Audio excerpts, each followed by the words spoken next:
నారాయణం నమస్కృత్య నరం చైవ నరోత్తమం దేవీం సరస్వతీం వ్యాసం తతో జయముదీరయేత్. కాబట్టి ఇప్పుడు ఆయన చాలా అందమైన మాటలు చెప్పాడు కృపాచార్యుల వారు. అందుకే విరాట పర్వంలో కృపాచార్యుల వారు మాట్లాడినటువంటి మాటలు పెద్దలు చాలా గొప్పగా శ్లాఘిస్తారు. శక్రాదిసురులతో సంగ్రామమునరించి ఖాండవం వేర్చెనొక్కరుడు కాడే, యాదవ బలమెల్ల నాగద్రోచి సుభద్ర గడిమిమై తెచ్చెనొక్కరుడు కాడే, దిగ్విజయంబున తేజంబు చేసే ఈ కురువంశమునకు ఒక్కరుడు కాడే, బలముతో గంధర్వపతి నోర్చి విడిపించే కౌరవేశ్వరుని ఒక్కరుడు కాడే అని నివాత కవచులను దానవుల ఆతడొక్కరుండు కాడే అక్కుమడచే, అమరులకు అజేయులకు కలకేయుల ఒక్కరుండు కాడే యుడిచే కర్ణ. ఓ కర్ణ అని ఆయన కొన్ని ఉదాహరణలు చూపించాడు. ద్రోణుడు అలా అన్నాడని నువ్వు ఉలిక్కి పడ్డావు. ఒక్కరుడు కాడే ఒక్కడు కాదా అని చూపిస్తున్నాడు దృష్టాంతాలు. ఇవి తెలుసున్నవారు ద్రోణాచార్యుల వారు ఒక్కడే కాడు, కర్ణుడు కూడా. కర్ణుడు సాక్షి కొన్నింటికి. శక్రాదిసురులతో సంగ్రామము నరించి ఖాండవం వేర్చెనొక్కరుడు కాడే. మనుష్యులతో కాదయా యుద్ధం చేసింది. అగ్నిహోత్రుడు వచ్చి ఖాండవవనాన్ని దహించమని అడిగినప్పుడు, నేను మీకేదో ఒకరోజు ఉపన్యాసంలో చెప్పాను, ఖాండవవన దహనం చెయ్యమని అడిగినప్పుడు ఆయనతో యుద్ధం చేయడానికి వచ్చినప్పుడు ఇంద్రుడి యొక్క పరివార దేవతలందరూ వచ్చారు. వాళ్లతో యుద్ధం చేసినవాడు అర్జునుడు ఒక్కడే, ఆయన పక్కన ఎవ్వరు లేరు. కానీ సమస్త దేవతలు అర్జునుడి చేతిలో ఓడిపోయారు. ఒక్కడు గెలవలేదా? ద్రోణుడు ఇవ్వాల ఒక్కడు గెలవగలడు అంటే నువ్వెందుకు ఉలిక్కి పడుతున్నావు? యాదవ బలమెల్ల నాగద్రోచి సుభద్ర గడిమిమై తెచ్చెనొక్కరుడు కాడే. యాదవులందరూ అర్జునుడితో యుద్ధానికి వస్తే ఇంతమంది యాదవుల్ని నిగ్రహించి సుభద్రాపరిణయం చేసుకోలేదా అర్జునుడు? కాబట్టి అర్జునుడంతటి శక్తివంతుడే. దిగ్విజయంబున తేజంబు చేసే ఈ కురువంశమునకు ఒక్కరుడు కాడే. అందుకు కదా ధనంజయుడన్న బిరుదొచ్చింది. ఈ భూమండలంలో ఉన్నటువంటి ఒక దిక్కునంతటిని జయించి, ఆ మాటకొస్తే భూమండలాన్ని జయించి ధనాన్నంతటినీ తీసుకొచ్చి ధర్మరాజు గారికి ఇచ్చినటువంటి మహాశూరుడు, అసహాయశూరుడు, ఇంతమందిని ఓడించినవాడు ఆయన ఒక్కడు కాడా? బలముతో గంధర్వపతి నోర్చి విడిపించే కౌరవేశ్వరుని ఒక్కరుడు కాడే. ఇది మరింత చురుక్కుమనే మాట. ఎందుకో తెలుసా అండి? ఇది రెచ్చగొట్టినవాడు కర్ణుడే. పాండవులు అరణ్యవాసానికి వెళ్ళిపోయారు, ద్వైతవనానికి వెళ్ళిపోయి ఏదో పాపం వాళ్ళక్కడ పరమ ధార్మికంగా ఉంటూ సమయం వృధా కాకూడదని తపస్సు చేసి దేవతల యొక్క అనుగ్రహాన్ని పొంది శస్త్రాస్త్రములను పొంది ఉన్నటువంటి సమయంలో దుర్యోధనుడికి తనంత తానుగా ఆలోచన రాలేదు. కూర్చున్న దుర్యోధనుడి దగ్గరికి కర్ణుడే వచ్చాడు రోజున. వచ్చి రెండు చాలా ఆశ్చర్యకరమైన మాటలు చెప్పాడు. నిన్న మీతో నేను మనవి చేసింది అందుకే. స్నేహితుడిని ఎంచుకునేటప్పుడు చాలా జాగ్రత్తగా ఎంచుకోండి అని చెప్పడానికి కారణం. రెండు మాటలు అన్నాడండి. దుర్యోధనుడు చావు వరకు వెళ్ళాడు. ఒకటి ఏమన్నాడంటే, నీవు పర్వతము మీద నిలబడిన వాడివి, పాండవులు పర్వతము కింద నిలబడినవారు. వాళ్ళు నిన్ను ఇలా చూడాలి, నువ్వు వాళ్ళని ఇలా చూస్తావు. ఇవాళ నువ్వు చక్రవర్తివి, వాళ్ళు కష్టాలు పడుతూ అరణ్యాల్లో తిరుగుతున్న వాళ్ళు. అటువంటి వాళ్ళు ఆ స్థితిలో ఉంటే నీవు సమస్త లోకుల చేత పొగడబడుతూ రాజ్యం చేస్తున్నావు. కానీ భోగం అనుభవించడం గొప్ప కాదు దుర్యోధన. నీవనుభవిస్తున్నటువంటి భోగం నీ శత్రువులు చూసేటట్టుగా చేసి వాళ్ళు ఏడిచేటట్టుగా చేస్తేనే ఆ భోగానికి సంపూర్ణత. ఇప్పుడు అతని బుర్రకి ఎలా ఎక్కిందో తెలుసా అండి? వాళ్ళు కష్టపడితే సరిపోదు పాండవులు, నేను అనుభవిస్తున్న భోగం వాళ్ళు చూడాలి. చూస్తే వాళ్ళు ఏడవాలి, ఏడిస్తే నేను సంతోషించాలి. అప్పుడు నా భోగానికి పూర్ణత్వం. లేకపోతే వాళ్ళు అక్కడ కష్టపడుతుంటే వాళ్ళకి ఎలా తెలుస్తుంది నేను ఇంత సుఖపడుతున్నానని? వాళ్ళు కష్టపడుతున్నారని నాకు తెలుసు, నేను సుఖపడుతున్నానని వాళ్ళకి తెలియదు. ఇది ఆయన బుర్రలోకి ఎలా ఎక్కించాడో చూడండి. అంటే దుర్యోధనుడు అన్నాడు, మరి ఎలా తెలుస్తుంది వాళ్ళకన్నాడు. ఎలా తెలుస్తుంది ఏమిటి? ఏనుగుల మీద, గుర్రాల మీద, రథాల మీద, పల్లకీలలోనూ నీ అంతఃపుర పరివారంతో, స్త్రీలతో పట్టుబట్టలు కట్టుకోమని, నగలు పెట్టుకోమని నీ వెనక చతురంగ బలాలు నడుస్తుండగా నువ్వు మేళాలతో, తాళాలతో, భోగకాంతలతో, నాట్యాలతో, క్రీడలతో, వినోదాలతో నువ్వు కూడా ద్వైతవనానికి వెళ్ళి నువ్వు ఆ అంగరంగ వైభవంగా నువ్వు ఈ భోగాలన్నీ అనుభవిస్తూ ఉండడాన్ని ధర్మరాజు చూడాలి, భీముడు చూడాలి, అర్జునుడు చూడాలి, నకుల సహదేవులు చూడాలి, ఏడవాలి. ఎంత భోగం అనుభవిస్తున్నాడు రా, మన బతుకులు చూడు అరణ్యంలో ఉన్నామని.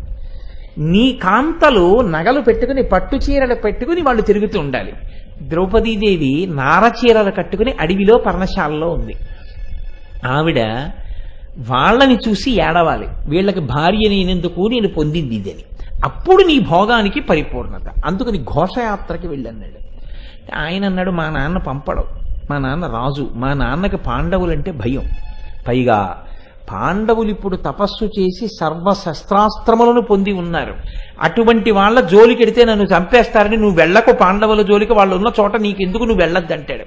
ఎలా మా నాన్న అనుమతి తెచ్చుకోవడం అంటే కర్ణుడు ఏం చెప్పాడో తెలుసా అండి, నీకెందుకు భయం, నేను వేస్తాను కదా ప్రణాళిక, రేపు పొద్దుటికల్లా నీకు రాజు ఒప్పుకునేటట్టు నేను చేస్తానన్నాడు. ఏ ప్రదేశంలో నిలబడ్డారో ఆ పరిస్థితిని గుర్తు చేశాడు కృపాచార్యుల వారు. గోవుల్ని కదండి పట్టుకెడుతున్నారు.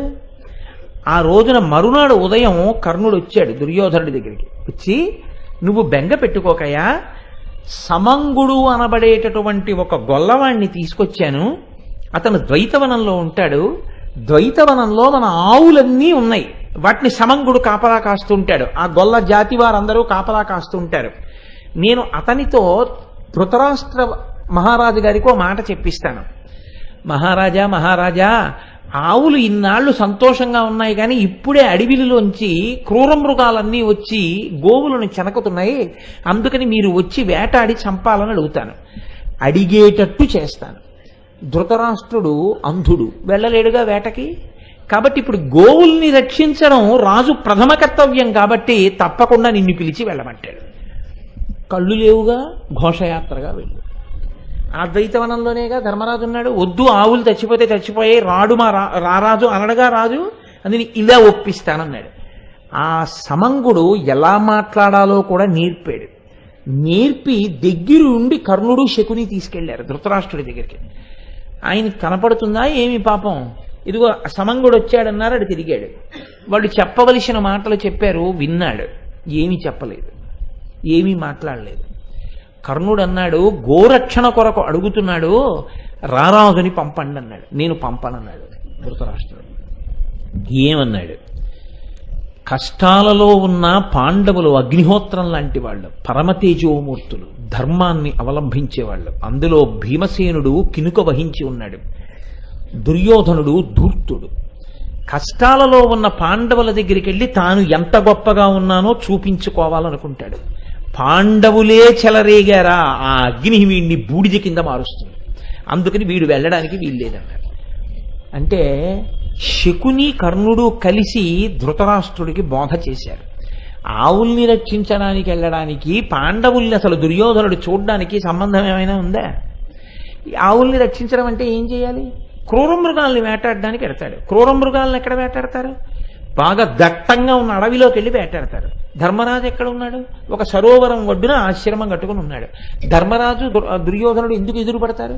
అసలు అలా ఇతను ఎందుకు ప్రవర్తిస్తాడు? ఇతని పని ఏమిటి? గోరక్షణార్థము క్రూర మృగముల్ని వేటాడి వెనక్కి వచ్చాడు.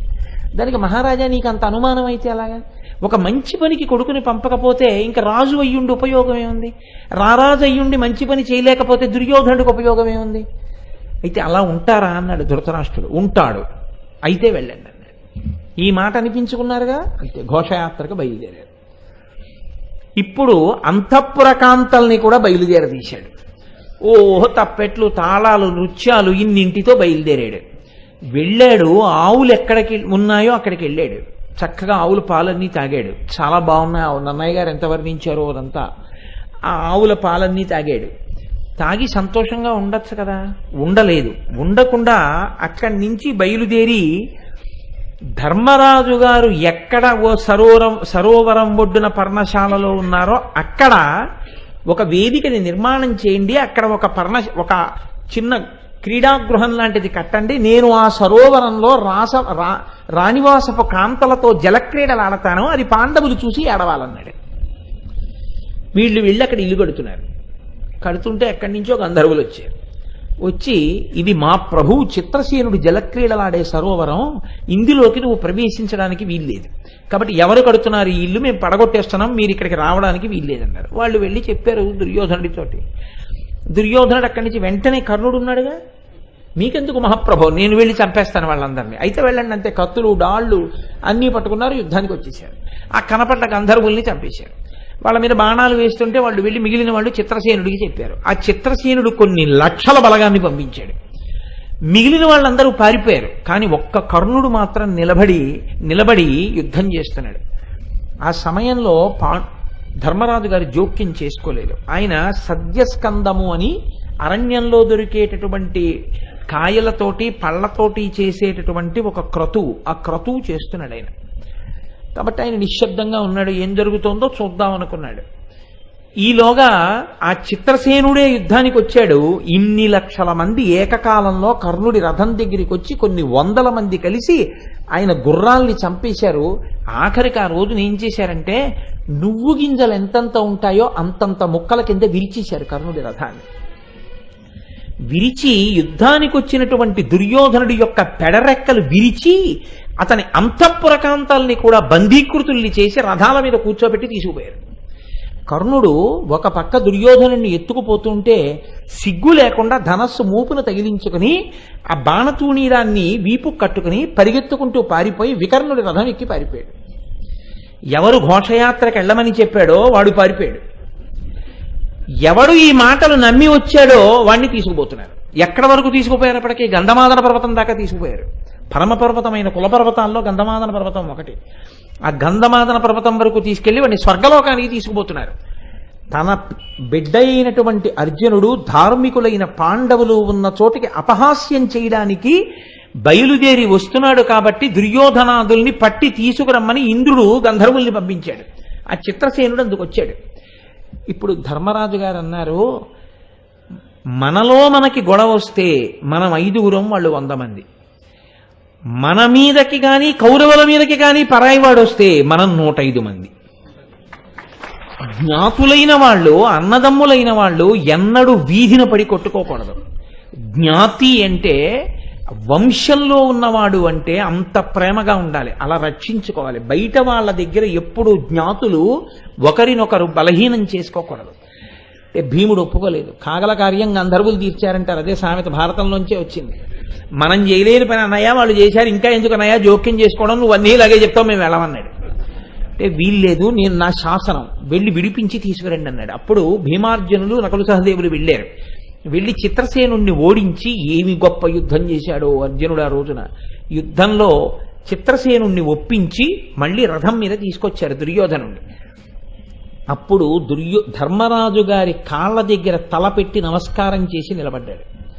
నిలబడితే ధర్మరాజు గారు ఆ రోజున చెప్పాడు, దేశకాలాదులను ఎరుగకుండా అత్యుత్సాహంతో అతి సాహసపు పనులు ఎన్నడూ చెయ్యకు.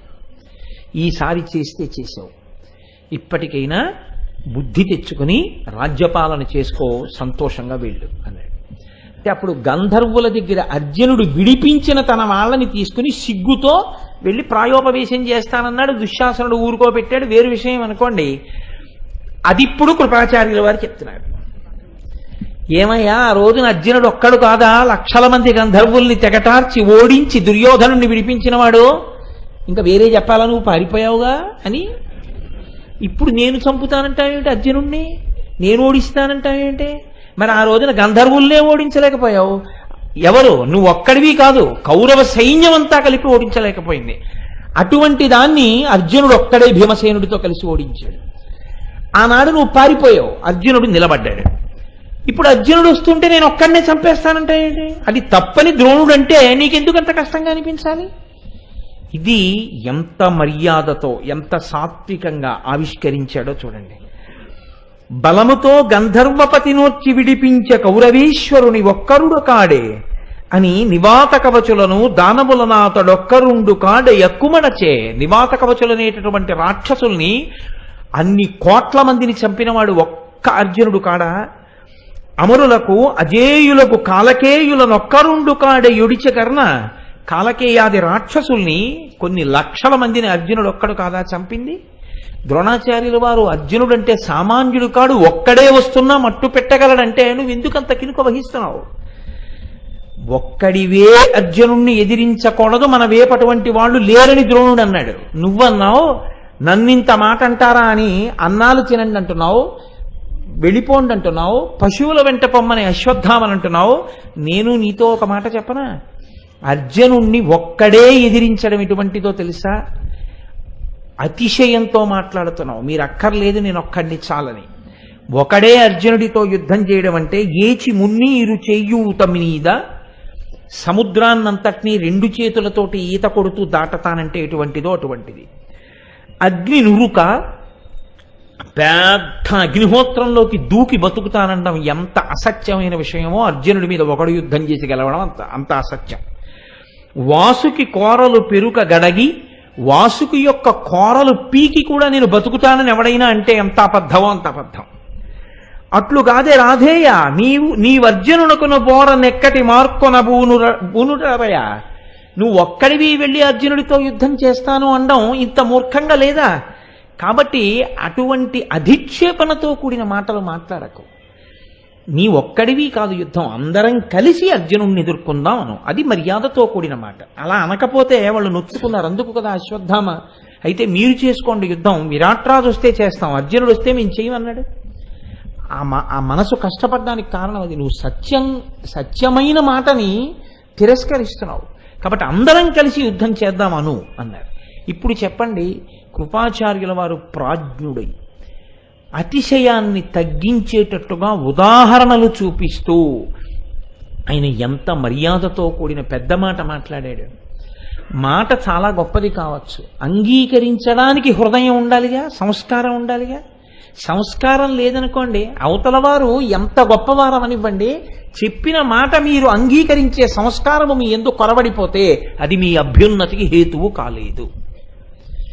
మీరు ఎప్పుడు బాగా జ్ఞాపకం పెట్టుకోండి, అది అమృతపు ధారయే కావచ్చు, కానీ భూమి ఎత్తుగా ఉన్న చోటికి అది ఎక్కదు. పల్లంగా ఉంటేనే ప్రవాహం వచ్చి నిలబడుతుంది. మన యందు దోషం అవతల వారు చెప్పింది మనం దిద్దుకోవలసిందేనా అని మీరు ఆలోచన చేసి మీ లోపాన్ని దిద్దుకోవడానికి మీరు సిద్ధంగా ఉంటే ఇతరులు చెప్పిన మాటలు మీకు పనికొస్తాయి. అసలు ముందది లేదనుకోండి, చెప్తాడు అవన్నీ మనం వింటాం ఏమిటండి అన్నారు అనుకోండి, అప్పుడు అది ఎందుకు పనికిరాదు. రామకృష్ణ పరమహంస ఒక మాట అంటారు, ఒక వ్యక్తికి ఒక మేకు ఒక సుత్తి ఇచ్చి మీరు కొట్టండి అన్నారు. అంటే లోకంలో పోకడ ఎలా ఉంటుంది, ఇప్పుడు ఆ మేకు ఎక్కడైనా కొట్టబడుతుంది కదా. కానీ ఇప్పుడు ఆ మేకు తీసుకెళ్ళి భీమ్ అంటామే, ఇనుముతో కలిపి పెట్టినటువంటి ఒక పెద్ద దూలం, దానికి వెళ్ళి మేకు పెట్టి సుత్తి పెట్టి కొట్టాడు అనుకోండి, మేకు దిగుతుందా, మేకు వంగిపోతుందా? మేకు వంగిపోతుంది. మేకైనా సుత్తి పెట్టి కొట్టి దింపాలనుకున్నా అసలు ఆ గోడ మేకుని తనలోకి దింపుకోవడానికి వీలైన కించిత్ మెత్తదనమైన గోడకుంటే అది ఇటకైతే వెడుతుంది, ఇనప భీమైతే ఏం వెడుతుంది? కొట్టేది సుత్తి అయినా అది మేకే అయినా వంగిపోతుంది తప్ప ఎక్కదు. నీ హృదయమునందు కించిత్ సౌకుమార్యము సంస్కారము ఉంటే అవతల వారి మాట ఎక్కుతుంది. లేనినాడు ఆ కొట్టినవాడి సుత్తి వృధా, ఆ మేకు వంగిపోతుంది, దానివల్ల ఉపయోగం ఉండదు. కాబట్టి వినడం గొప్ప, చెప్పడం గొప్ప. అంటే చెప్పడం వల్ల ఉపయోగం ఉండదు, వినడానికి తగిన సంస్కారం ఉంటే ఉపయోగపడతాయి మాటలు. విని మార్చుకోవడానికి సంస్కారం నీ ఎందు లేకపోతే ఎన్ని వినడం వల్ల ఉపయోగం ఉంటుంది? బొగ్గు తీసుకొచ్చి మీరు పాలతో కడిగారనుకోండి, ఏమిటి ఉపయోగం? బొగ్గు పాలతో కడిగితే తెల్లగా అవుతుందా? కుక్క తోక ఎన్ని సంవత్సరాలు పట్టుకుని ఇలా పట్టు కూర్చుంటే మాత్రం, కర్ర కడితే మాత్రం దాని వంకర పోతుంది? పోయేది కాదు. వజ్రాన్ని తీసుకెళ్లి నీళ్లలో ఎన్నేళ్లు నానబడితే అది మెత్తపడుతుంది? మెత్తపడదు. సహజంగా హృదయం అంతా కాఠిన్యమైపోతే, సంస్కార రాహిత్యముతో నిలబడిపోతే ఎన్ని బోధలు చేసినా ఆ బోధల వలన ప్రయోజనం ఏమీ ఉండదు. పైగా అఘాయిత్య పాండిత్యమని అఘాయిత్యంతో వినడం అని ఓ 2 లక్షణాలు ఉంటాయి. అఘాయిత్య పాండిత్యం అంటే మంచిని చెడుగా చెప్పడం. జ్ఞాన కలునిలోని శారదయోలే. అఘాయిత్యంగా వినడం అంటే ఏమిటంటే అన్నీ విని ఓ వంకర మాట అనేసి వెళ్ళిపోవడం. అంటే వింటాడు, చక్కగా వింటాడు, అన్నీ విని ఆఖరికి ఎంత గొప్పగా మాట్లాడతాడంటే ఒక్క వంకర మాట మాట్లాడతాడు. ఈ వంకర మాటకి అవతల వాడికి కొంచెం ఓర్పు తక్కువైతే శాపవాక్య ఇవ్వాలి. అవతలవాడు కొంచెం ఓర్పు ఉన్నవాడైతే అమ్మ బాబోయ్ వీడు ఎలా బాగుపడతాడనుకోవాలి. ఇప్పుడు మీరు ఆ స్థాయిలో చూడండి, కర్ణుడు ఏమంటాడా? ఇప్పుడు నిజమే, సరే అలా వదిలిపెట్టేయండి అన్నాడు అనుకోండి, చాలా గొప్ప సంస్కారవంతుడనే మీరు చెప్పవలసి ఉంటుంది. అందుకే నేను అన్నా కర్ణుడు గొప్ప దాత కావచ్చు. ఈ విషయంలో మాటలు మాట్లాడడం విషయంలో, మాట వినడం విషయంలో మాత్రం ఆ సౌకుమార్యం ఉంది అంటే మాత్రం నేను అంగీకరించలేను. కాబట్టి చూడండి, ఆయన అన్నాడు, మీరు ప్రభువు పెట్టినటువంటి అన్నం బాగా తింటారు కడుపు నిండా. ప్రభువుకి ఏదైనా పని చెయ్యవలసిన సందర్భం వస్తే మాత్రం వంకర మాటలన్నీ మాట్లాడి శత్రువుని పొగిడి ఎలా తప్పుకుని వెళ్ళిపోదామా అని చూస్తారు. కాబట్టి మీకు శత్రువు సాధించిన విజయాలు బాగా జ్ఞాపకం ఉంటాయి. ఇలాంటప్పుడు బాగా చెప్తారు, బాగా గుర్తుపెట్టుకు చెప్తారు. జన్నములు సేయునెడ పక్వాన్నములు కుడుచుచుండు, అధిపతి నిన్ను జన్నియ విడిచె రణము తరి, మిన్నక కిరుపడక పొమ్ము మీ గృహమునకు అన్నాడు. ఎవరిని? కృపాచార్యుల వారు. పెద్దల్ని అధిక్షేపించి మాట్లాడడానికి కూడా ఈ నాలుకే, జ్ఞాపకం పెట్టుకోండి. ఏదైనా మాట్లాడచ్చు, ఎంత పెద్దవారినైనా మీరు మీ నాలుక ఉంది కాబట్టి మీరు మాట్లాడవచ్చు. ఈశ్వరుడు స్వేచ్ఛనిచ్చాడు, కానీ ఫలితాలు కూడా అలాగే ఉంటాయి కదా. ఏమన్నాడంటే జన్నములు సేయునెడ పక్వాన్నములు కుడుచుచుండు. మహానుభావుడు వేదాంగములు చదువుకున్నవాడు కదా. యజ్ఞాలు చేసే దగ్గర మంచి భోజనాలు పెడుతుంటారు, వెళ్ళి అక్కడికి వెళ్ళి బాగా తిని బలిసి కూర్చో. అధిపతి నిన్ను జన్నియ విడిచె రణము తరి, అచ్చోసిన ఆబోతును వదిలిపెడతారే అలా నిన్ను వదిలేడు ప్రభువు ఈ యుద్ధంలో. నీ ఇష్టం వచ్చినట్టు తిరుగు, నీ ఇష్టం వచ్చినట్టు మాట్లాడు. చూడండి, కొంతమందిని విసిగెత్తిపోతే ఏమంటాం? నిన్ను పట్టించుకునేది అచ్చోసిన ఆబోతు అంటారు. కృపాచార్యుడికి కర్ణుడిచ్చిన కితాబ్ అది. ఇంత మంచి మాట చెప్తే, జన్నియ విడిచె రణము తరి, మిన్నక కినుపడక పొమ్ము నీ గృహమునకు. ఇంకిక్కడ కనపడకుండా వెళ్ళి హాయిగా అన్నం నిందుగానివి పో, మీ ఇంటికి పో అన్నాడు. ఇది ఎవరిని? కృపాచార్యుడిని. ఎవరిని విడిచిపెట్టాడు? ద్రోణాచార్యుల వారిని విడిచిపెట్టాడా? అశ్వత్థామని విడిచిపెట్టాడా? కృపాచార్యుల వారిని విడిచిపెట్టాడా? మరి ఇంకెవరు గొప్ప ఆయనకి? కానీ పోనీ ఏమైనా సాధించాడా అలాగని? ఇదే అడుగుతాడు కృపాచార్యుడు. సరేనయ్యా, ఇన్ని మాటలు చెప్తున్నావు కదా, ద్రౌపదీ స్వయంవరంలో నువ్వే ఏం చేశావు అని అడిగాడు. అక్కడంటే నీకు అర్జునుడితో యుద్ధం రాలేదని చెప్పి తప్పించుకుంటున్నావు. ద్రౌపదీ స్వయంవరంలో మత్స్యంత్రాన్ని అర్జునుడేగా కొట్టాడు. నీకు తెలియకపోవచ్చు అర్జునుడని, బ్రాహ్మణుడు అనుకున్నావు. యుద్ధానికి వెళ్ళావా లేదా అర్జునుడితో?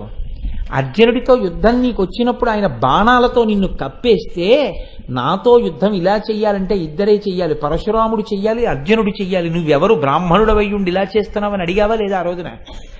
అడిగి అర్జునుడితో యుద్ధం చెయ్యలేక యుద్ధభూమి విడిచిపెట్టి వెళ్ళిపోయావా లేదా ఆ రోజున? ఆ రోజున చెయ్యలేని యుద్ధం ఈ రోజున ఎలా చేద్దాం అనుకుంటున్నావు? అప్పటికీ ఇప్పటికీ నీలో అధర్మం పెరిగింది, అప్పటికీ ఇప్పటికీ ఆయనలో తపస్సు ఈశ్వర అనుగ్రహం పెరిగింది. నీవు మాట్లాడే తీరు కరుకెక్కుతోంది, పెద్దల్ని అధిక్షేపించడం ఎక్కువ అవుతోంది. ఎలా తలపడదాం అనుకుంటున్నావు? నువ్వా మారవలసింది అర్జునుడా? ఎందుకు ఇలా మాట్లాడుతున్నావు అని అడిగాడు. వింటాడా? పో నీ ఇంటికి పో, అచ్చోచి రాబోతు అన్నాడు. బాగా జ్ఞాపకం పెట్టుకోండి, భారతాన్ని భారతంగా వినకండి. ఈ మాట మీరు కూడా ఎప్పుడైనా అనవలసి వస్తే నేను కర్ణుడిగా మాట్లాడను అని గుర్తుపెట్టుకోండి. అలా నేను మాట్లాడను, నాకు సాధ్యం కాదు, నేను అలా అనను. క్యారెక్టర్ ఎసిసినేషన్ అంటారు ఇంగ్లీష్లో. నా శీలాన్ని నేను చంపుకోలేను. నా మాటకు ఒక గౌరవం ఉంది, నా మాటకు ఒక విలువ ఉంది. కాబట్టి నేను మాట్లాడితే అలాగే ఉంటుంది, అంతే. గౌరవంగా మాట్లాడతాను. నేను మాట్లాడితే ఆ గాంభీర్యంతో మాట్లాడతాను. లేకి మాటలు, అర్థం లేని మాటలు నేను మాట్లాడను అని మిమ్మల్ని మీరు దిద్దుకోవడానికి మహాభారతం ఉపయోగపడాలి.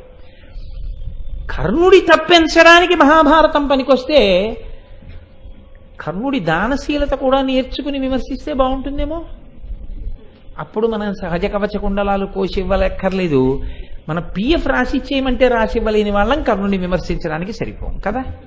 కాబట్టి కర్ణుడు చేసిన తప్పు మనం చెయ్యొద్దనుకుంటే ఆ మాట బాగుంటుందని నేను అనుకుంటున్నాను. కాబట్టి చూడండి, ఇది మహాభారతం మనకి నేర్పుతుంది. ఇంతకన్నా మనుష్య జన్మకి ఏ ప్రయోజనం కావాలండి భారతం వల్ల? ఈ దోషాన్ని తొలగించి మనిషిగా బ్రతికి పెద్దలను గౌరవించి మాట్లాడడం నేర్చుకుంటే లోకమంతా ఎంత సంతోషంగా ఉంటుంది. మాటల వల్లనే కదండి ఎన్ని మాటలు, ఎన్ని అక్కర్లేని మాటలు మాట్లాడతారో, ఎంత అధిక్షేపించి మాట్లాడతారో. మీకు నేను ఇవాళ మీతో ఒక యథార్థం చెప్తున్నాను. ఇవాళ లోకంలో కొన్ని పడిగట్టు పదాలు ప్రచారంలో ఉన్నాయి. మీకు యువతరంలో బాగా కనపడతాయి. నాకేం భయం లేదు, నేను ఉన్నట్టు చెప్తాను.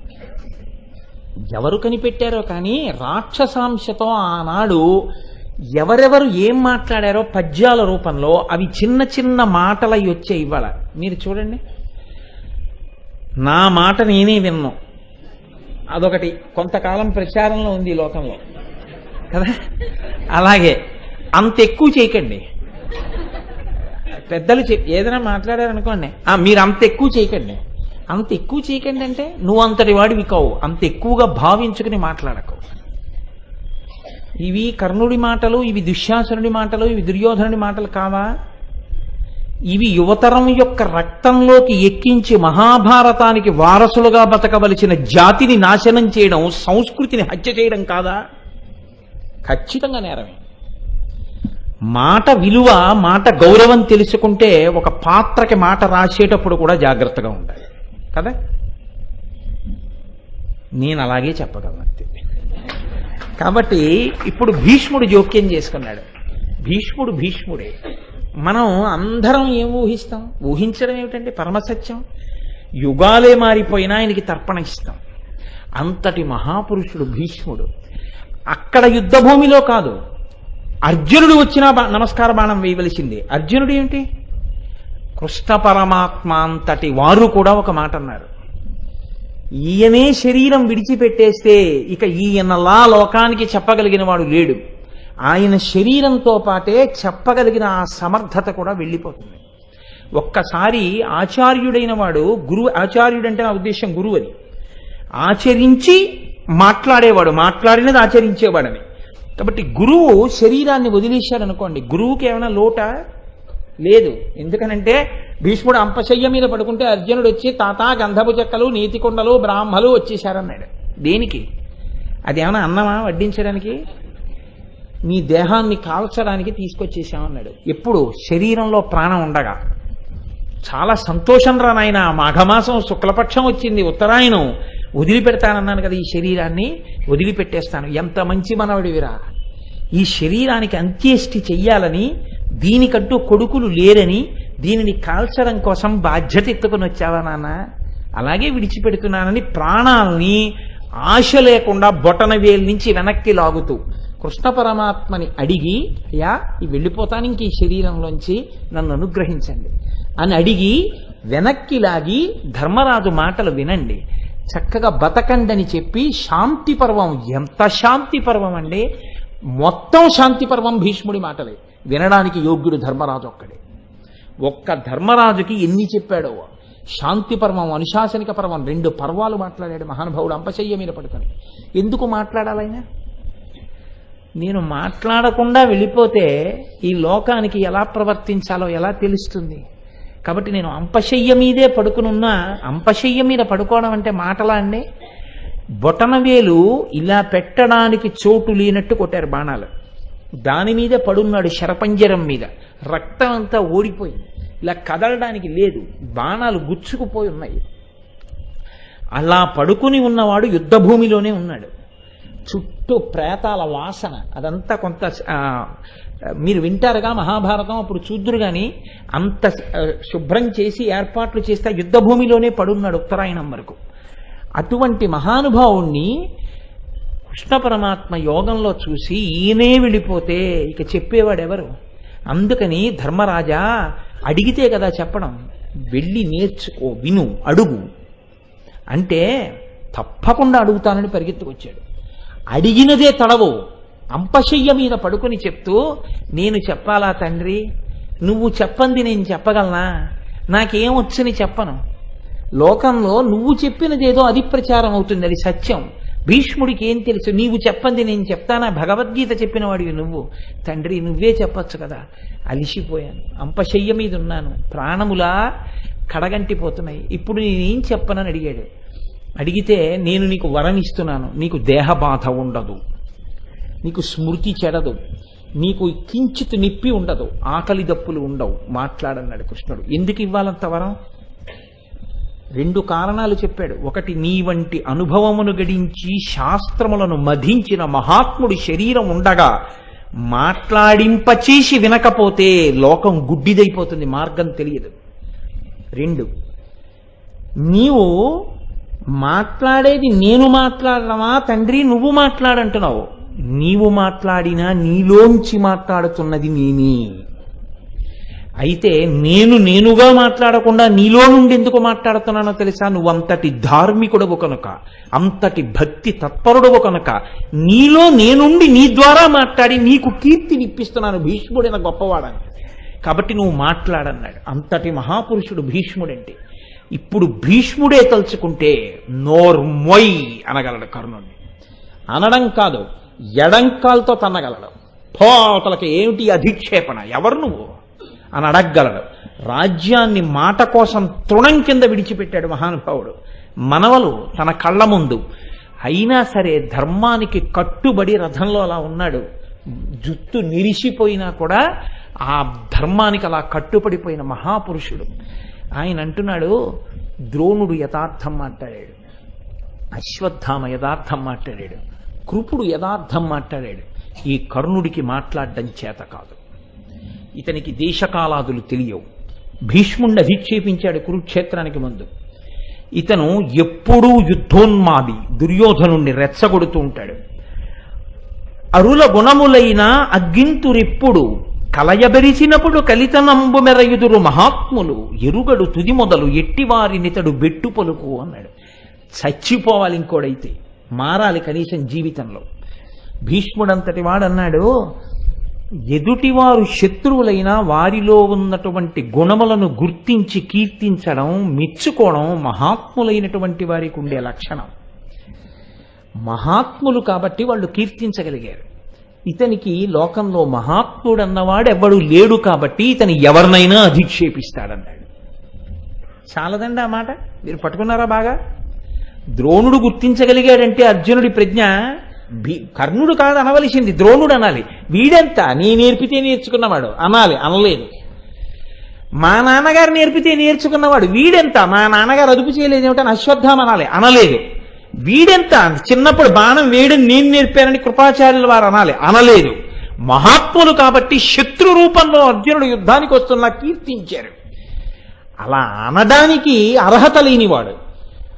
అనగలిగిన మహాత్ములు అనకుండా శత్రువుగా వస్తున్నటువంటి అర్జునులలోని గుణములను పొగడగలిగినటువంటి ఉదాత్త హృదయములను చిన్నవి చేసి మహాత్ముడైన వాణ్ణి గుర్తించడం, గుణములను గుర్తించడం చేతకాని వాడు కనుక అధిక్షేపించి మాట్లాడుతున్నాడు. కర్ణుడికి ఇది లక్షణం అన్నాడు. భీష్ముడంతటి వాడి చేత ఇంత మాట అనిపించుకున్నాడు. ఇప్పుడు మీరు చెప్పండి, పెద్ద సమస్య ఒకటి వచ్చింది ఇప్పుడు ఆ యుద్ధంలో. వచ్చేస్తున్నాడు అర్జునుడు ఒక పక్క నుంచి, దగ్గరికి వచ్చేస్తోంది ఆ తేజస్సు. కౌరవ సైన్యం 2 కింద చీలిపోయింది. ఎందుకని? అశ్వత్థామ ప్రకటించేశాడు, నే చేయను యుద్ధం అన్నాడు. ద్రోణుడు ముఖం వెలవెలబోయి ఉండిపోయాడు.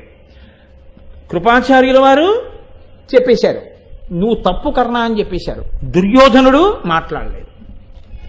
ప్రభువు మాట్లాడలేదు కనుక కినిసి ద్రోణుడు వెళ్ళిపోమన్నాడుగా ద్రోణుడిని. దుర్యోధనుడే చెప్పాడు, నువ్వు వెనక్కి వెళ్ళిపో, యజ్ఞం ఎక్కడ జరుగుతోందో అక్కడికి వెళ్ళి బాగా అన్నం తిను, నీతి కలిపిన అన్నం, నీతి శాస్త్రాలు బోధ చెయ్యి, నేర్చుకో విద్యలు తప్ప నీకు ఇక్కడ పని లేదు, నువ్వేం మాట్లాడక్కర్లేదు, నువ్వు వెళ్ళిపోవచ్చు ఇక్కడి నుంచి అన్నాడు. కాబట్టి ఇప్పుడు ఆ అన్న వెళ్ళలేదు, ద్రోణుడు అక్కడే నిలబడ్డాడు. ఎందుకో తెలుసా అండి, నిన్న మీతోనే చెప్పా, కర్తవ్యం.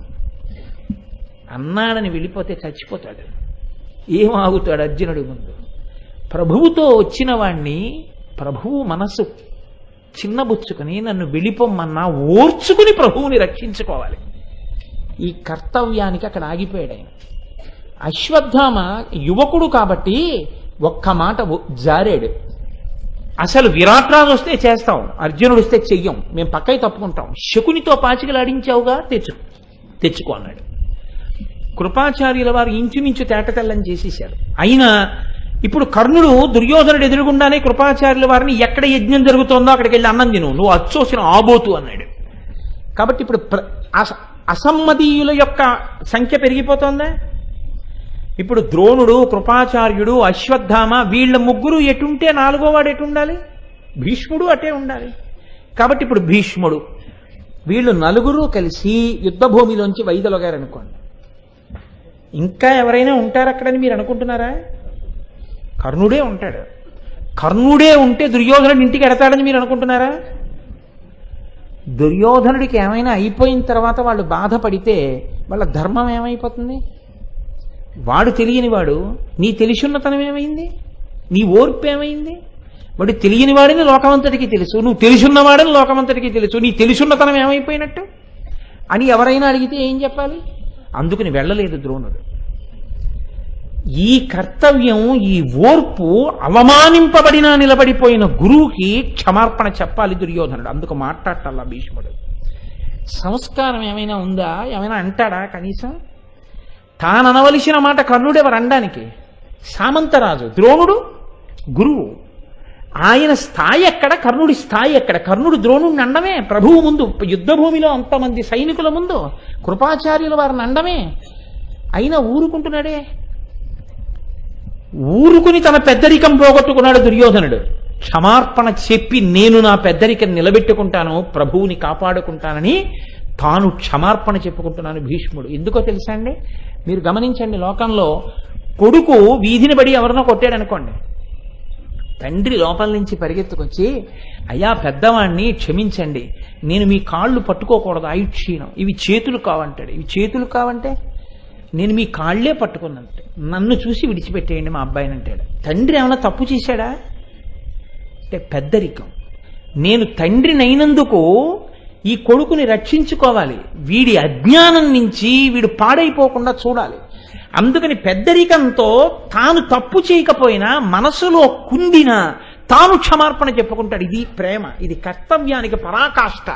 కాబట్టి ఇప్పుడు భీష్మాచార్యుల వారు అంటున్నారు, క్షమింపవలయు ఒకడెరుగమి ఏమేమన్ననంత కటకటపడి భూరమణుని కార్యస్థితి చిత్తములందెడసేయునట్టి తరమే మీరల్.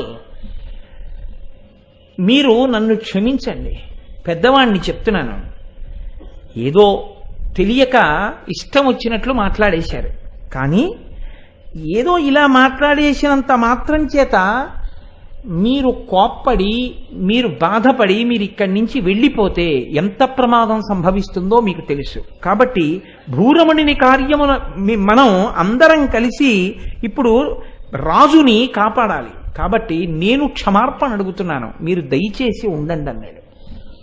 అంటే ఈ మాట అనవలసిన వాడు అనలేదు, భీష్ముడు అన్నాడు. అది ఇంకొంచెం బాధగా ఉంటుందా ఉండదా? చూడు, ఇంత ఎక్కడి భీష్ముడు, ఆయన అన్న తర్వాత ఇక వెళ్ళలేరుగా వాళ్ళు. కానీ దుర్యోధనుడు అనలేదన్న బాధ గురువుకు ఉండిపోతుందా? ఉండిపోదా? ఒక గురువు మనసు బాధపడ్డాక శిష్యుడు ఎలా వస్తాడండి వృద్ధిలోకి? ఇంకెలా వస్తాడు? ఏమడిగాడు గురువు? గురువు అడిగింది ఏం లేదే దుర్యోధనుడిని, నేర్పాడు తప్ప. మరి అటువంటి గురువు మనసు బాధపడితే కనీసం గురువుగారు క్షమించండి అనడానికి నీ సంస్కారం సరిపోకపోతే నువ్వు వృద్ధిలోకి ఎలా వస్తావు? ఏదడ్డు పెట్టి ఈశ్వరుడు నిన్ను వృద్ధిలోకి తీసుకొస్తాడు?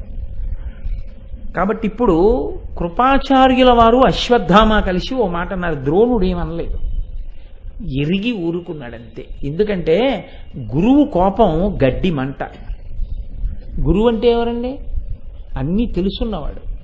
అన్నీ తెలుసున్నవాడు కాబట్టి, అంత బరువు ఎత్తుకున్నవాడు కాబట్టి నిగ్రహించుకుంటాడు, మనసుని నిభాయించుకుంటాడు. కానీ క్లేశం లేకపోవడం అన్నది ఉండదు.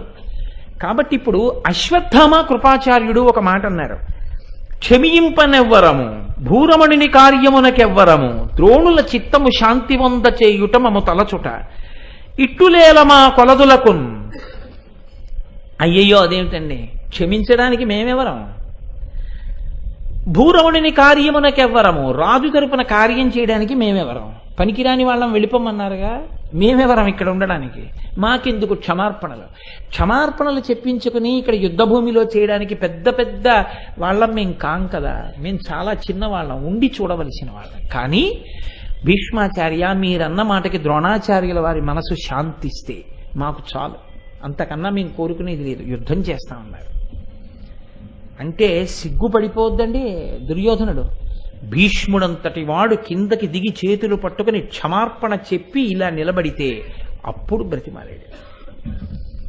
జరిగిందేదో జరిగిపోయింది, అర్జునుడు వచ్చేస్తున్నాడు, యుద్ధం ప్రారంభమవుతోంది. ఇప్పుడు మనలో మనం కలహించుకోకూడదు. అప్పుడు కూడా మనది తప్పన్నట్టు ఉండదు. ఎంత గడుసుతనంగా ఉంటాయంటే ఒక్కొక్కళ్ళ మాటలు తమ తప్పు కప్పిపుచ్చుకుని ఇతరుల యందు తప్పు చూపించే ప్రయత్నం చేస్తారు. ఇది అతి గడుసుతనం అంటారు. ఓ తండ్రి కూతుర్ని పిలిచి, అమ్మ మేకు కొట్టాలి గోడలో, ఆ సుత్తి పక్కింటి వాళ్ళని అడిగి ఒక్కసారి తీసుకురా, మేకు కొడతానన్నాడు. ఆ అమ్మాయి పక్కింటికి వెళ్ళి వచ్చి, నాన్నగారండి వాళ్ళని సుత్తి అడిగాను, వాళ్ళు ఇవ్వనన్నారు అంది. ఏమ్మా ఎందుకు ఇవ్వరు అన్నాడు. వాళ్ళ సుత్తి సొట్టలు పడిపోతుందంటే మేకులు కొడితే ఇవ్వనన్నారు అని. ఆయన అన్నాడు, సుత్తి సొట్టలు పడిపోతుందా, ఎంత స్వార్థం, వాళ్ళ సుత్తి మనకెందుకు, మన సుత్తే ఉంది, ఇలా పట్టరా అన్నాడు. ఇప్పుడు ఈయనది ఎంత స్వార్థం అంటే వాడితే తన సుత్తి పాడైపోతుందని పక్కింటి సుత్తికి పంపించాడు. పైగా తాను సిగ్గుపడాలి, ఇక్కడే ఉందమ్మా సుత్తి, లేతే మరిచిపోయానో ఏదో అనడం కాదు, సుత్తి సొట్టలు పడుతుందా మీకు కొడితే, ఎంత స్వార్థం, మన సుత్తే ఉంది పట్రా అన్నాం.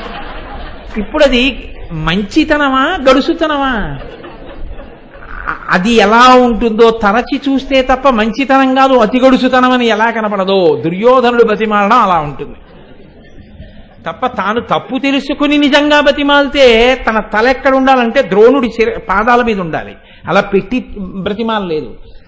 అప్పటికి కార్యం గట్టెక్కాలి కాబట్టి బతిమాలాడు. అందున భీష్ముడే వచ్చి క్షమార్పణ చెప్పాక తను ఓసారి మమ అనేకపోతే బాగుండదు, అందుకని ఆ మాట అన్నాడు. సరే అయిపోయింది. అయిన తరువాత ద్రోణాచార్యుల వారు మాట అడిగారు. గురువే కదండి, మహానుభావుడు, ప్రాజ్ఞుడు, ఆయన అన్నారు సరే యుద్ధం చేసేద్దాం, అది వేరు విషయం అనుకోండి. దుర్యోధనుడు మిమ్మల్ని ఏదో అడిగాడు యుద్ధానికి ముందు ఇందాక అన్నాడు. ఎందుకని అది చాలా చాలా కీలకమైన విషయం. దుర్యోధనుడు అర్జునుడు వస్తున్నాడేమో అని అనగానే ఓ మాట అన్నాడు, అయితే మళ్ళీ అరణ్యవాసానికి అజ్ఞాతవాసానికి వెళ్ళాలని. ఇప్పుడు కూడా అలాగే అని మేము యుద్ధం చేయక్కర్లేదు, నువ్వే అవుట్ అయిపోయావు, మాకు కనపడిపోయావు ఎదురుగుండాలని, ఏదో పిల్లలు కనబడితే అవుట్ అంటుంటారు దొంగాట్లోను, అలాగా నువ్వు మాకు ఎదురుగుండా వచ్చావు కాబట్టి నువ్వే వెళ్ళిపోవాలని అక్కడ పెద్ద ఓ జట్టి పెట్టుకుని వాగ్వివాదం పెంచుకున్నారు అనుకోండి. లేదు మాది సత్యం అంటే మాది సత్యం అని, అప్పుడు ఏం చేయాలి, ధర్మరాజు గారిని తీసుకురావాలి, అదో పేచీ అవుతుంది. అందుకని గుర్తు చేశాడు, అసలు యుద్ధమా తప్ప, ఏది సత్యం, మిమ్మల్ని ఏదో అడిగాడు దుర్యోధనుడు అన్నాడు. అంటే ఇప్పుడు భీష్ముడు చెప్తున్నాడు, అజ్ఞాతవాసం అయిపోయినట్ట. దుర్యోధనుడు అంటున్నాడు అవలేదంటున్నాడు, భీష్ముడు అంటున్నాడు అయిపోయిందంటున్నాడు. ఎలా అయిపోయింది అజ్ఞాతవాసం? దుర్యోధనుడు కట్టుకున్న లెక్కకు అవలేదు, భీష్ముడు కట్టిన లెక్కకు అయిపోయింది.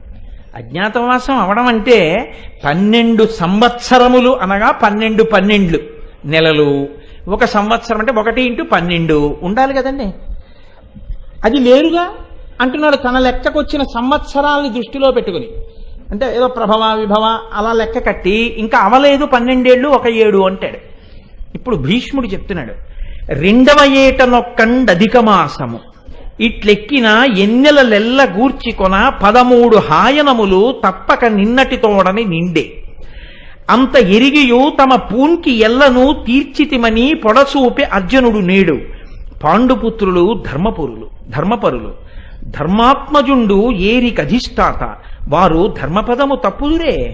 అన్ని పాటులట్లు పడినవారలు తరియంగా బరనెత్తురెట్లు తమకించి నీతి విహీన వృత్తి తమకు నొక కీడు వచ్చు విధంబుగాగా. ప్రతి 2 సంవత్సరాలకి కూడా అధిక మాసం వస్తూ ఉంటుంది. ప్రతి 2 సంవత్సరాలకి వచ్చేటటువంటి అధిక మాసం కూడా అరణ్యవాసం చేశారా లేదా? అధిక మాసాలు ఊళ్ళోకి వచ్చేయలేదుగా వాళ్ళు. కాబట్టి ప్రతి 2 ఏళ్లకి వచ్చేటటువంటి అధిక మాసాన్ని కూడా లెక్కలోకి తీసుకుని కడితే అయిపోయింది, నిన్నటితోటే పూర్తయిపోయాయి అరణ్యవాసం అజ్ఞాతవాసం. అందుకని పైకొచ్చాడు అర్జునుడు, అమాయకుడై రాలేదు. బాగా గుర్తుపెట్టుకోండి, వీళ్ళందరూ ఎవరి మాట వింటారంటే ధర్మరాజు మాట వింటారు. ధర్మరాజు ప్రాణం పోయినా ధర్మం వదలడు. ధర్మరాజు ధర్మమే వీళ్ళకి ఆయనకి కూడా రక్ష. ధర్మరాజుకి బాగా తెలుసు అరణ్యవాసం అజ్ఞాతవాసం పూర్తయ్యాయని, అందుకే వాళ్ళు పైకొచ్చారు. కాబట్టి ఇప్పుడు తప్పు పట్టడానికి లేదు దుర్యోధన, యుద్ధం చెయ్యడం వినా మార్గం లేదు. ఇప్పుడు అర్జునుడు కనబడినా అర్జునుడుగా వచ్చేశాడు కాబట్టి మళ్ళీ అరణ్యవాసానికి వెళ్ళమని చెప్పే అధికారం నీకు లేదని చెప్పాడు భీష్ముడు. చెప్పి ఏ ఒక్కటి మాత్రం ఉందో చెప్తున్నాడు. ఇది భీష్మాచార్యుల వారి చాతుర్యం అంటే. వచ్చిన వాడు ఫల్గుణుడు అవశ్యము గెల్తు మనంగరాదు.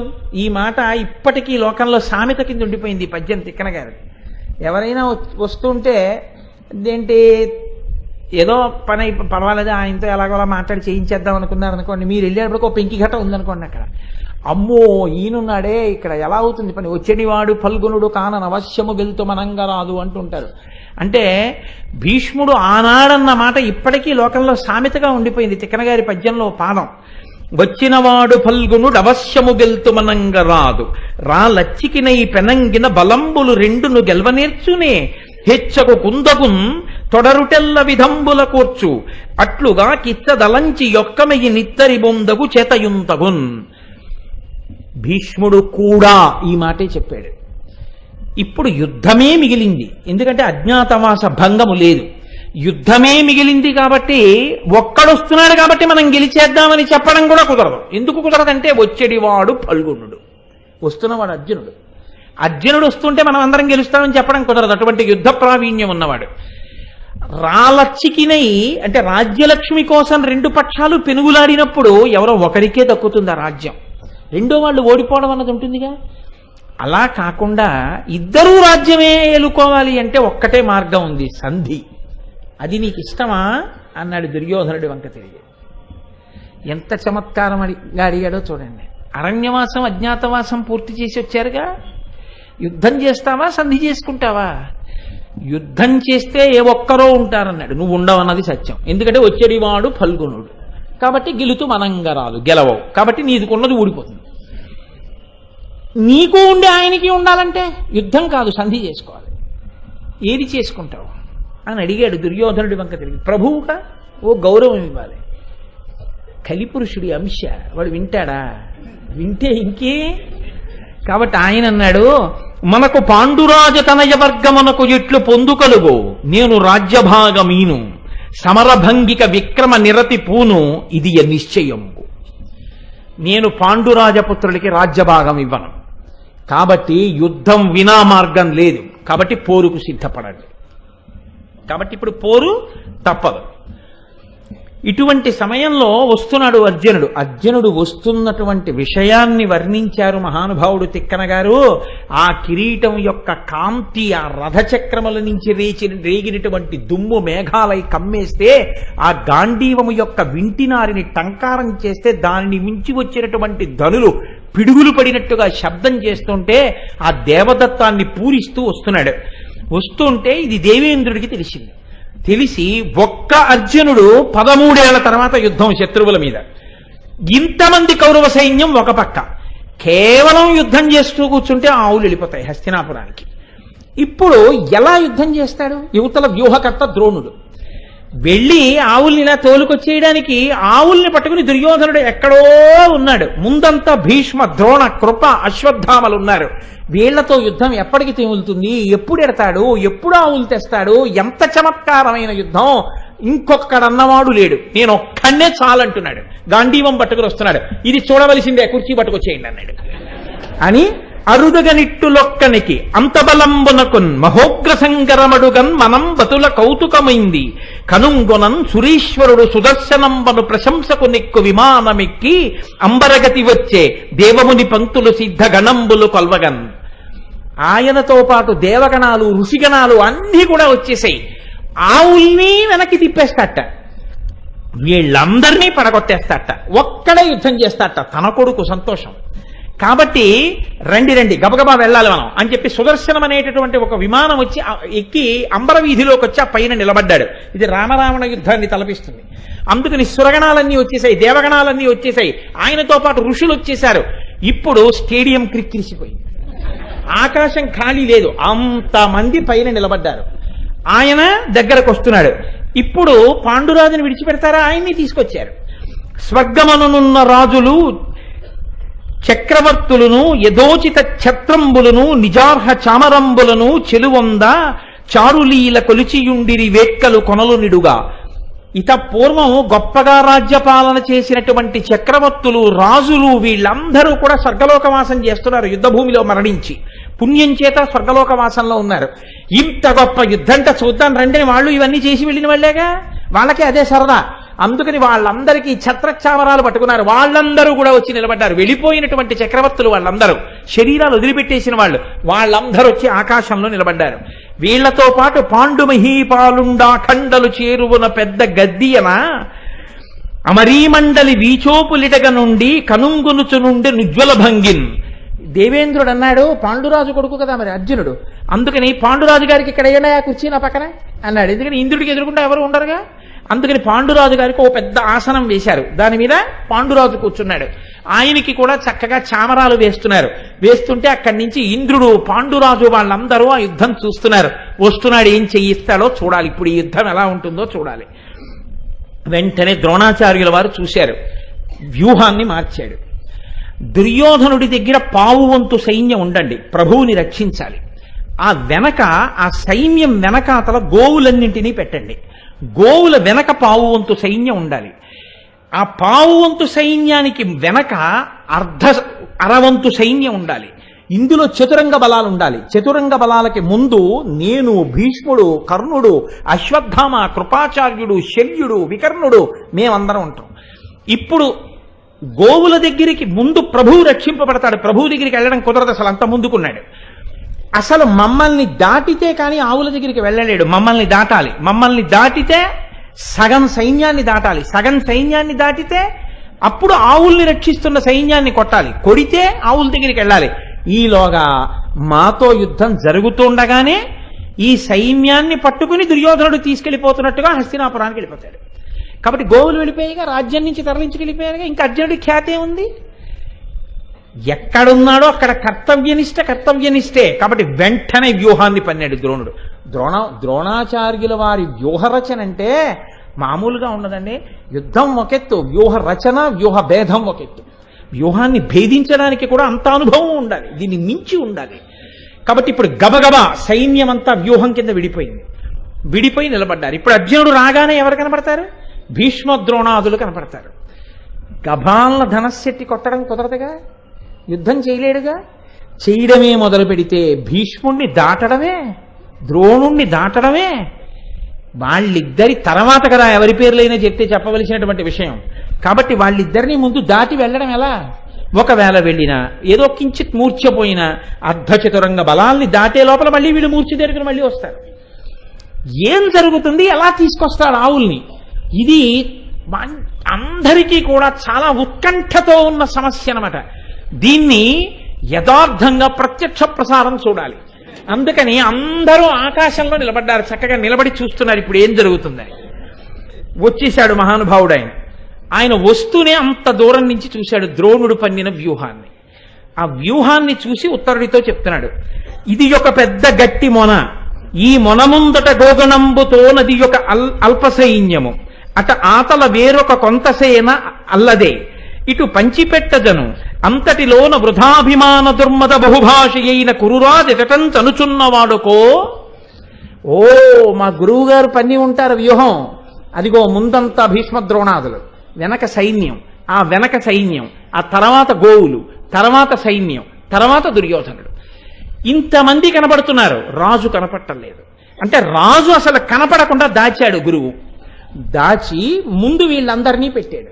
పెట్టి యుద్ధానికి నన్ను దింపుతున్నారు. రాజుని పట్టేసుకుంటే ఇంతమందిని ఉన్నా కూడా ఇక వీళ్ళు లేనట్టే లెక్క.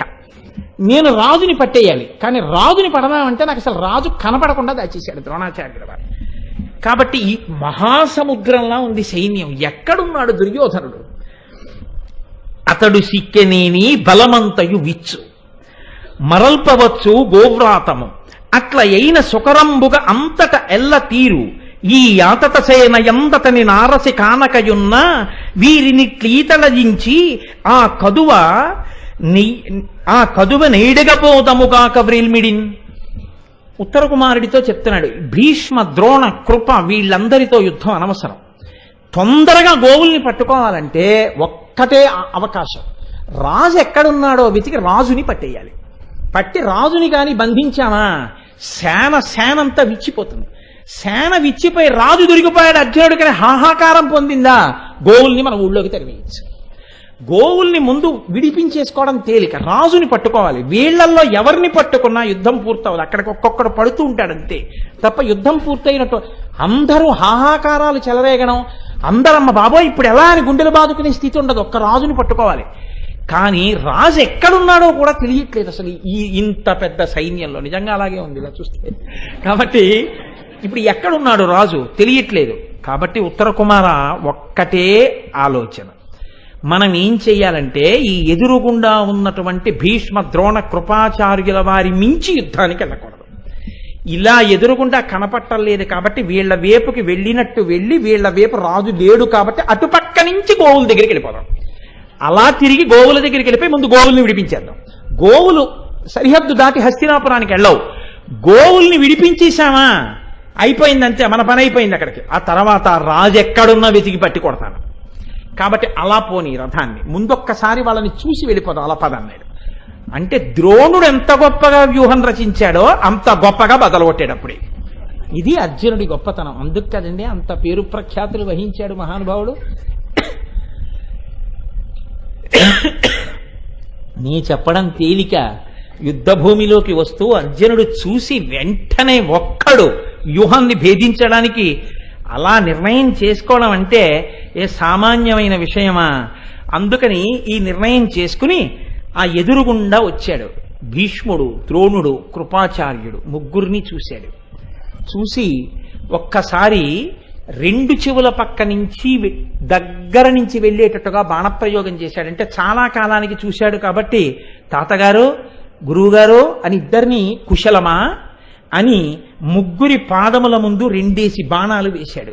అంటే యుద్ధంలో ఉన్నాడు కాబట్టి వీరోచితంగా గురువుల యొక్క పాదములకు భీష్ముడి పాదములకు తల తాటించి నమస్కరించినట్టు. ఇప్పుడు చెప్పండి తేడా ఉందా లేదా? ద్రోణుడు గౌరవించాడంటే, ద్రోణుడు పొంగిపోయాడంటే ఇది కారణం. తండ్రి కొడుకుని చూసి పొంగిపోయిన కన్నా మీకు నేను యథార్థం చెప్తున్నాను, శిష్యుడి సంస్కారాన్ని చూసి గురువు సముద్రం పొంగినట్టు పొంగిపోతాడు. అంత ఆనందించేస్తుంది గురువు యొక్క హృదయం. నేను మీకు యథార్థం చెప్తున్నాను. మహానుభావుడు మా గురువు గారు శ్రీకాళహస్తి వెళ్ళారు మొన్న, నేను శ్రీకాళహస్తే వెళుతున్నాను. అనుకోకుండా ఎందుకో ఆలోచన వచ్చింది, ఒక్కసారి మా గురువుగారితో మాట్లాడదాం, ఖాళీగా ఉన్నాను కదా అనిపించి గురువుగారితో ఫోన్లో మాట్లాడడం నేను ఇప్పుడు చేయను. గురువుగారు ఇంటికి రావచ్చా అని అడిగి వెళ్ళి మాట్లాడడమే. ఎందుకు ఆ రోజున గురువుగారితో మాట్లాడకుండా ఉండలేక గురువుగారికి ఫోన్ చేశాను. ఫోన్ చేస్తే, ఆ నాయన నేను రైల్లో ఉన్నాను రా, శ్రీకాళహస్తి వెళ్తున్నాను, నేను ఇది సిగ్నల్ అందదు, 1 గంటలో దిగి శ్రీకాళహస్తి నుంచి నీతో మాట్లాడతానన్నారు. నేను తెల్లబోయా, మర్నాడు తెల్లారకట్ట నేను శ్రీకాళహస్తి దిగాలి. ఇదేం ఆశ్చర్యం, ఇలా ఫోన్ చేశాను. అయినా నేను వస్తున్నాను అని చెప్తే గురువుగారిని మీరు నా కోసం నువ్వు ఎక్కడుంటావురా అని గురువుగారు నా కోసం వస్తే అంతకన్నా అపచారం లేదు, నేను వారి కోసం వెళ్ళాలి కానీ అని నేనేం అనలేదు. కాసేపు ఆగా ఆయన ఫోన్ చేశారు. నాయనా నేను ఎందుకు ఎడుతున్నానో తెలుసా శ్రీకాళహస్తి, నువ్వు 10 కాలాలు 10 మందికి పనికొచ్చేటట్టుగా మాట్లాడే సమర్థత నీ ఎందు ప్రకాశించాలని అభిషేకం చేయించడానికి వెళ్తున్నాను రా అన్నాడు. అది గురువు అంటే, అంతటి మహాత్ముడు గురువు అంటే. నేను మరునాడు శ్రీకాళహస్తిలో దిగి, సరే నాతో వచ్చిన వాళ్ళకి తెలుసు పెద్ద ప్రయాణంలో పదనిసలు ఇవన్నీ దాటి శ్రీకాళహస్తి దేవాలయంలోకి వెళ్ళేటప్పటికీ మా గురువుగారు నా కోసమే నమస్కారం చేసి, నేను మా గురువుగారు ఎక్కడ కలుసుకున్నామంటే ఖచ్చితంగా నేను దక్షిణామూర్తికి నమస్కారం చేసి తలెత్తాను, మా గురువుగారి పాదాలు కనబడి. నేను వెంటనే గురువుగారి పాదాల మీద పడి, నా వరకు గురువుగారు నాకు మీరు ఆ దక్షిణామూర్తి ఒక్కటే, కాబట్టి ఆయన ముందు మీ పాదాల మీద పడ్డానికి నాకే అభ్యంతరం లేదు, నేను మీ పాదాల మీద పడిపోతున్నానని పడిపోయి నమస్కారం చేశాను. కాబట్టి గురువు గురువే. నా గురువు అని నేను పొగుడుకున్నానని మీరు అనుకోకండి, ఏ గురువు అయినా అంతే, అంత విశాల హృదయుడై ఉంటాడు. తన కొరకు కాదు, తన శిష్యుల అభ్యున్నతి కొరకు ప్రార్థన చేస్తాడు, వారి కొరకు తాపత్రయపడతాడు. కాబట్టి నేను మా గురువు గారిని స్మరించకుండా ఉండలేక స్మరించాను, మరోలా అనుకోకండి. కాబట్టి ఇప్పుడు మహానుభావుడు చూశాడు. చూసి ఆ నమస్కార బాణ ప్రయోగం చేస్తే భీష్ముడు అన్నాడు అర్జునుడి వంక చూసి, చూశారా, చిరకాలమునకు కంటిమి నరునక్కట వీడు సజ్జన ప్రియుడు, సుహృత్ పరతంత్రుడు, బాంధవ హితుడు, అరిభీకరుడు, ఇట్టి వారల వనింకలరే. చూశారా అర్జునుడి యొక్క మర్యాద. ఇన్నాళ్ళకి కనపడ్డాడు. తాతగారు బాగున్నారా అని అడిగాడు. 2 బాణాలేసి, తాతగారు నమస్కారం అని బాణాలేశాడు. అంత తొందరగా వెళ్ళిపోతూ ఇంత వ్యూహం మనం రచిస్తే మనకి నమస్కారం చేసి వెళ్ళాడు. బంధువులంటే ఇంత గౌరవం. ఇలాంటి వాళ్ళు భూలోకంలో ఉన్నారా? ఏమి మర్యాద అయ్యా! ఇలాంటి పొగట్ట పొందాలంటే దానికి అనుగుణంగా నీ ప్రవర్తన ఉండాలి. ఉంటే కదా గురువు పొంగి నిన్ను ఒక్క 2 మాటలు మంచిగా మాట్లాడేది. నీకు అది లేనప్పుడు నిన్ను పొగడమంటే ఎలా పొగుడుతాడు గురువు? కాబట్టి ఈ మాటలు అన్నారు. అన్న తర్వాత అర్జునుడి యొక్క రథాన్ని ఉత్తర కుమారుడు చాలా వేగంగా తోలుకుంటూ ఆ ఆవుల మందల దగ్గర వరకు తీసుకెళ్ళిపోయాడు. అటువైపు నుంచి తూర్పు దిక్కుగా ఆవుల మందల దగ్గరికి వెళ్ళి అర్జునుడు అన్నాడు, ఆవుల మందలకి వెనక సైన్యం ఉంది కాపలాగా. ఇప్పుడు నువ్వు అపారమైన వేగంతో ఆవుల మందలకి సైన్యానికి మధ్యలోంచి రథాన్ని పోని ఒక్కసారి అన్నాడు. అని గొల్లవాళ్ళని పిలిచి, నా రథం వెళ్ళిన తర్వాత ఈ సైనికులు ఎవ్వరూ కూడా గోవుల పక్కకి నిలబడలేరు. నీవు ఇదే అదును చూసుకుని గోవులనన్నిటినీ కూడా తీసుకుని మన నేల వైపుకి తిప్పేసేయండి, విరాట్ నగరంలోకి తోలుకెళ్ళిపోండి అన్నాడు. అని అల్లెత్రాటిని మోగించాడు. ఒక్కసారి ఆ గాంధీవానికి కట్టిన వింటినారిని మోగించి దేవదత్తాన్ని పూరిస్తూ ఆ కిరీటం కోటి సూర్యుల పగిది వెలిగిపోతుంటే ఆ రథచక్రముల నుంచి ధూళి రేగుతుండగా బాణప్రయోగం చేస్తూ ఆవుల మందల వెనక నుంచి సైన్యానికి మధ్యలోంచి రథాన్ని పోనిచ్చాడు. నిశ్చేష్టులైపోయారు సైన్యం అంతా. ఆయన తేజస్సుకి, ఆ టంకారానికి, ఆ శంఖధ్వనికి నిశ్చేష్టులై ఎవ్వరి ఎందో కదలిక లేక అలా నిలబడిపోయారు. అంతే. ఆవులకు ఒక లక్షణం ఉంటుంది, అవి ఎప్పుడు తమ ఇళ్ల వైపుకి తాము పరిగెడతాయి. ఎప్పుడైతే ఇంత ధ్వని కలిగిందో, ఎప్పుడైతే తమని తోలుతున్న వాళ్ళు తప్పుకున్నారో, తోకలెత్తి పెద్ద అంబా అంబా నడుచుకుంటూ తమ దూడలతో కలిసి విరాట్ నగరం వైపుకి తిరిగిపోయి అన్ని పరిగెత్తుకుంటూ ఊళ్ళోకి వెళ్ళిపోయి కన్ను మూసి కన్ను తెరిచే లోపల విడిపించేశాడంతే ఆవుల్ని. ఇది అర్జునుడంటే, ఇది సవ్యసాచి మహానుభావుడు. అందుకు కదండి అంత కీర్తించారు. తెల్లబోయారు భీష్మద్రోణాదులు. ఇప్పుడు అయిపోయింది. వచ్చినటువంటి ప్రధానమైన పని పూర్తి చేసేసాడు. ఆవుల్ని విడిపించేశాడు. ఎక్కడున్నాడు రాజు? అక్కడ లేడు. ఇక్కడ ఉండాలి ఎక్కడో. ఎక్కడున్నాడని వెతికాడు. ఎదురుగుండా దొరికాడు దుర్యోధనుడు. ఇడిగో ఇక్కడే ఉన్నాడు, పోనీ రథాన్ని అన్నాడు. అంటూ అనేటప్పటికీ 3000 రథాలతో కౌరవ వీరులందరూ చుట్టుముట్టారు. భీష్ముడు 1000 రథాలతో చుట్టుముట్టాడు. కర్ణుడు 1000 రథాలతో చుట్టుముట్టాడు. ద్రోణుడు, కృపాచార్యుడు అందరూ చుట్టుముట్టారు. ఎందుకని ప్రభువుని రక్షించుకోవాలి. ఆవులు పోతే పోయి రాజు మీదకి వెళ్ళిపోతున్నాడు. అంటే గుండెకాయను పట్టుకోవడం అంటే అది యుద్ధం అంటే, అది ఉత్తరగోగ్రహణం అంటే. కేవలం చంపడం కాదండి, మేధస్సు, బుద్ధిబలంతో యుద్ధం చేయడం. వచ్చి ఎదురుగుండా నిలబడ్డారు. వెనక్కి దుర్యోధనుడు ఉన్నాడు. ఇప్పుడు ఉత్తర కుమారుడి వంక చూశాడు. ఒక్క క్షణం యుద్ధం ఆపాడు. ఇత పూర్వం చూశావా వీళ్ళందరినీ నువ్వు ఇంత దగ్గరగా అని అడిగాడు. నేను చూడలేదు, కానీ ఏమి తేజోమూర్తులు రథాల మీద. ఒక్కొక్కరిని చూస్తుంటే గుండెలు అవిసిపోతున్నాయి. ఎవరి తేజోమూర్తులు నాకొక్కసారి చెప్పవా, చూస్తానన్నాడు. అప్పుడు చెప్తున్నాడు. కాంచనమయ వేదికాకనత్కేతనోజ్వల విభ్రమము వాడు కలశజుండు, సింహల అంగూల భూషిత నభోభాగకేతు ప్రేంఖణము వాడు ద్రోణసుతుడు, కనక గోవృష సాంద్రకాంతి పరిస్ఫుట ధ్వజ సముల్లాసంబువాడు కృపుడు, లలితకంభు ప్రభాకలిత పతాకా విహారంబువాడు రాధాత్మజుండు, మణిమయోరగ రుచిజాల మహితమైన పడగవాడు కురుక్షితిపతి, మహోగ్ర శిఖర ఘనతాళ తరువగు శిడమువాడు సురనదీసూనుడెర్పడ చూచికొనుము. ఎంత గొప్పగా చెప్పాడో చూడండి. అమ్మో ఏమి యుద్ధం నేను పూర్తి చేయను, ఆదివారంకి అవ్వాలి, అసలు పరిచయం అవ్వట్లేదు. టైం చూస్తే 8:30. చాలా ఇబ్బందిగానే ఉంది సుమండి పరిస్థితి నాకు. కాబట్టి కాంచనమయ అయినా నేను వదిలిపెట్టేస్తాను మిమ్మల్ని, ఏం పర్వాలేదు, అయిపోతుంది, ఈశ్వరుడున్నాడు. కాంచనమయ వేదికాకనత్యేతనోజ్వల విభ్రమము వాడు కలశజుండు. అదిగో ఎదురుగుండా పతాకం మీద బంగారు వేదిక కనపడుతోందే, ఆయన ఈ మహానుభావుడు, కలశలోంచి పుట్టినటువంటి వాడు, మా గురువు ద్రోణాచార్యుల వారు. మొదట పేరెత్తితే ఆయన పేరే ఎత్తుతాడు. కాబట్టి కాంచనమయ వేదికాకనత్యేతనోజ్వల విభ్రమము వాడు కలశజుండు, సింహలాంగూల భూషిత నభోభాగకేతు ప్రేంఖణము వాడు ద్రోణసుతుడు. మా గురువు గారి పుత్రుడు, మహానుభావుడు. ఆయన జెండా మీద చూసావా, సింహం తోక ఎగురుతోంది. పతాకాలంటే మీరు మామూలుగా ఉంటాయి అనుకోకండి, దాన్ని అదృశ్య శక్తులు కాపాడుతుంటాయి. పతాకం కింద పడిపోతే